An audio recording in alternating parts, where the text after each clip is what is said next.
Do a quick video on the future of electricity work that you're going to be doing for next week. This is going to be an assessment where I look at your ability to use Analyze to look at patterns, make supported claims, or determine a solution. There are two sections of questions, one about the use of renewables and the other is about electric grids and their updates. Now, in terms of information that you can use and should use, first of all, if you have any cited evidence that is numeric from any of the sources, you should put those numbers and units in bold letters so it's very visible for me to see the evidence that you're using, and it's a good way to check. Your first packet, which is going to have all of your capacity and capacity factors and Aurori scores for the non-renewables. How much can we make? How often can we make it? And how efficient is it? Your Chapter 12 notes, which have the second and third modules about nuclear and coal, petroleum, and natural gas, would also be good notes to have. You should use your packet on transmission lines in terms of AC versus DC costs and efficiencies. And you should also be using your second packet with the available energy and capacity factors of renewables. These also have costs in terms of the price of kilowatts per hour. Now, you have some maps that you can also use as you answer these questions. The first is going to bring you to a resource that has, if it opens, ooh, this is not good.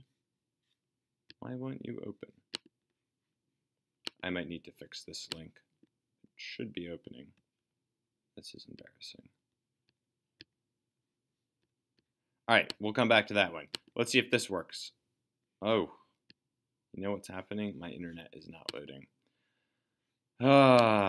Sigh. Okay, well, this is going to be showing you solar radiation per month in the United States. It's going to be looking at kilowatts per meter per day. This is a wind exchange, which is showing Vermont wind potential at 30 meters or 100 feet above the ground. This is going to be showing us hydroelectric power in terms of runoff potential, the amount of rainfall we get, and also watersheds and where the current infrastructure is. And then this is also geothermal in terms of geothermal potential. So you have two sets of questions to think about. The first has to do with electric grid updates. There are three questions that you can answer using some information that I've specified, but also some articles about current progress with our grid.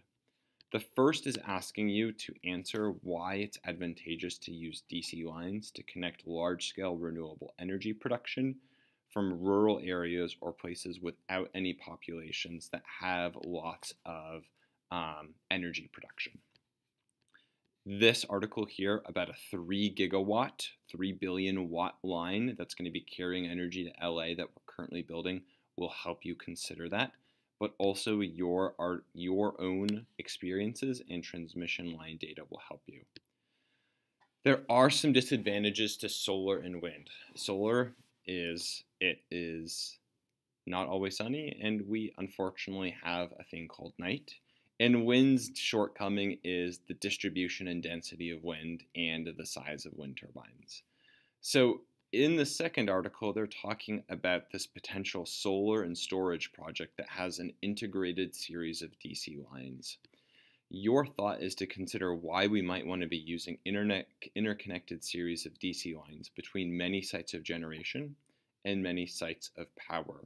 Think about why we would want to have DC lines connecting LA to San Diego to San Francisco, but also have DC lines between those cities that are interconnected to multiple types of solar arrays or multiple wind farms, etc., etc. What's the advantage of having that open system? There are, however, ways in which we can reduce our energy use on the demand side and not just boost supply side efficiencies. Why do you think it might be advantageous to use concepts like green roofs, passive solar, and local generation in urban centers in comparison to those two options explored below? We did not capture this in our grid, but Chapter 13 notes do explore those ideas. One issue that you might be starting to see with your grids is the fact that as you increase the amount of renewable energy near your sites, you quickly run out of ecosystems. And then the second question is about how do renewables work for you?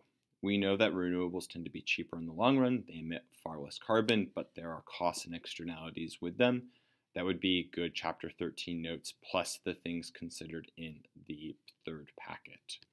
Using that information and your maps in this article below about Shaftesbury residents, a town in Vermont, being alarmed over an 85-acre solar proposal, think about these two questions. Firstly, if Vermont is to continue to increase renewable energy, what's the best and worst source of renewable energy?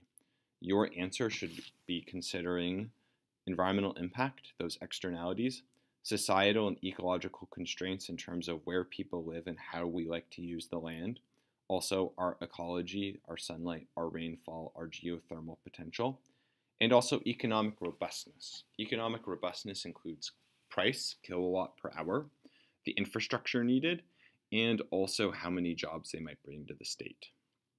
Secondly, I want you to consider Vermont having its own unique energy park, which is defined on page 463. An energy park is a self-contained grid where all of the energy produced is used by the grid that is demanding it. So imagine if all of Vermont's energy was needed or produced in the state's borders. What sources do you think you would use given the constraints that we discussed in question 1?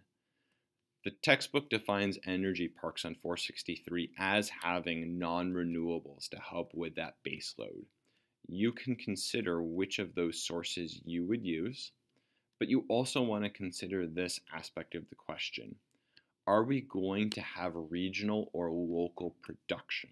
Here's what I mean by that. Within our state energy park, would Stowe be getting all of its power from sources near Stowe? Or would we be taking parts of the state like the Northeast Kingdom and making that our energy production site and then distributing it throughout the state? Each of these questions should be answered in a concise paragraph that uses data, keywords, and information. You don't need to redefine words or re-explain concepts that you already know.